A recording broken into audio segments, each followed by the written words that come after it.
All right, today I'm going to show you how you can possibly fix an Inogen 1 G5 oxygen concentrator.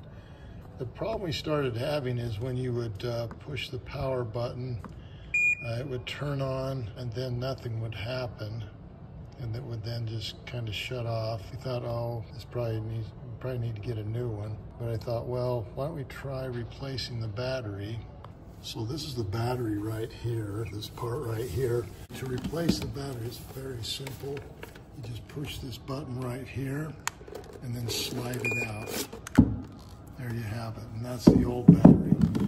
And bought this Inogen oxygen model BA500 battery. Now you can buy one that's double the power of this.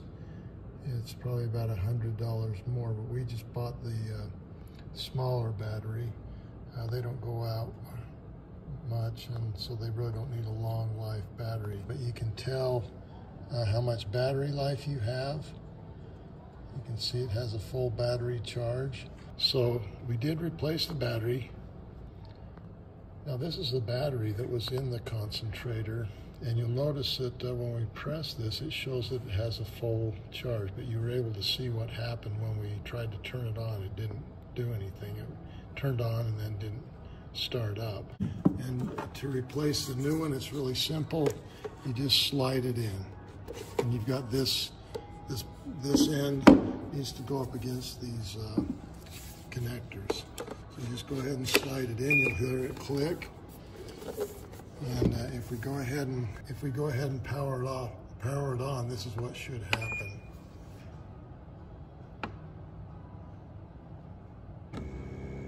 And you can see now it's working really well. We're at 84%. I did charge it. If you do buy a new battery, make sure it's fully charged before you start using it. You can see that solved the problem. We didn't have to spend another $2,000 and get another concentrator. This worked really well. You can see, let me just go over some of the controls on here. You can increase the oxygen with the plus button.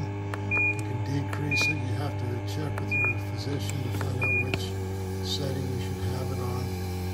To turn it off, you just push this button here, and then it'll go ahead and power off. And there you have it. So again, you might want to try a new battery instead of buying a new concentrator. They're very expensive, and this saved us probably $1,600 to $1,800. Thanks for watching Big Al Repairs, and hopefully you subscribe.